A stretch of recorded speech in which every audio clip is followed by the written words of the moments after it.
Hello दोस्तों। आज हम एसएससी सीजीएल परीक्षा के एक ऐसे हिस्से पर गहराई से बात करेंगे जिससे कई अभ्यर्थी परेशान रहते हैं।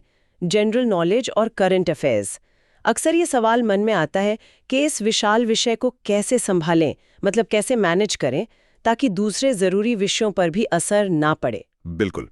और आज की हमारी चर्चा का मकसद ही इसी समस्या का एक स्पष्ट और कारगर समाधान देना है।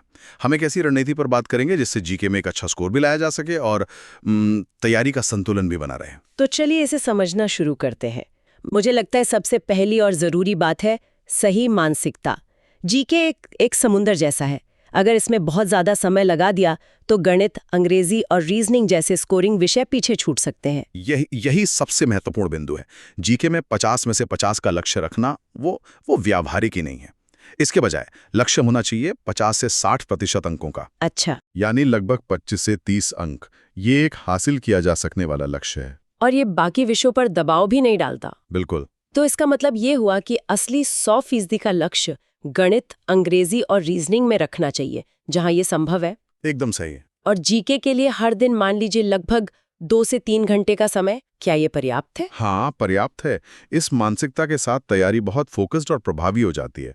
अब सवाल ये उठता है कि इन 2-3 घंटों में क्या और कैसे पढ़ना है। इसके लिए देखिए 2 मुख्य तरीके हैं। तो पहला तरीका क्या है? मैंने सुना है कि ये ज्यादा समय लेता है लेकिन ज्यादा प्रभावी भी है। हाँ, इसका आधार है थ्योरी को बहुत अच्छी तरह से पूरा करना, मतलब अध्यायवार और विषयवार। सिर्फ मैराथन वीडियो देखने से बात नहीं बनेगी अगर बुनियाद ही मजबूत ना हो। वो तो बस समय की बर्बादी होगी। इसका मतलब है कि एक व्यवस्थित तरीके से आगे बढ़ना होगा, जैसे किसी कोचिंग क्लास से जुड़कर अपने नोट्स बनाना, ऑनलाइन या ऑफलाइन। बिल्कुल। जब शिक्षक कहानी की तरह या कुछ ट्रिक्स के साथ पढ़ाते हैं तो विषय दिलचस्प लगता है और लंबे समय तक याद भी रहता है। और अपने हाथ से नोट्स बनाने से तो समझ और भी गहरी होती है। तो शुरुआत कहाँ से करनी चाहिए? इतना बड़ा सिलेबस है, कौन सा विषय पहले उठाना चाहिए जिससे आत्मविश्वास बढ़े? देखिए, राजनीति से मतलब पॉलिटी से शुरू करना सबसे अच्छा है। पॉलिटी? क्यों?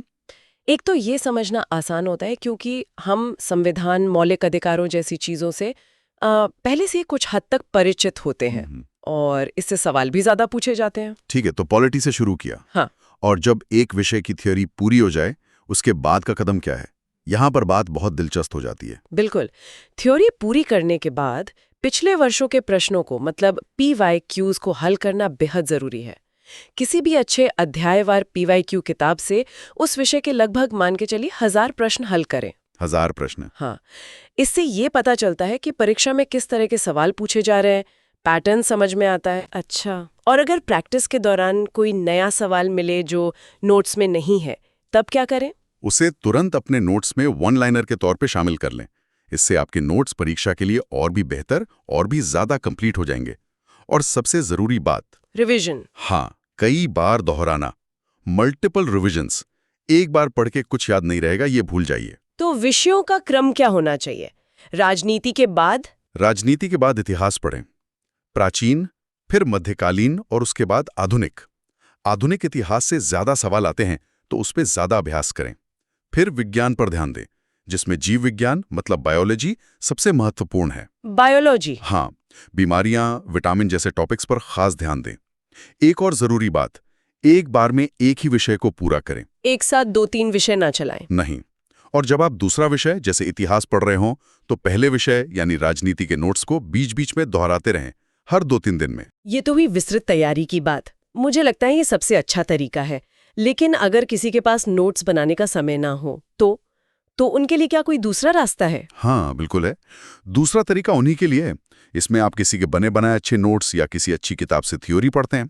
मतलब आपको खुद से पढ़कर चीजों को समझना होगा। मेहनत थोड़ी ज्यादा है इसमें। और थ्योरी पढ़ने के बाद की प्रक्रिया? उसके बाद की प्रक्रिया वही है, बिल्कुल वही।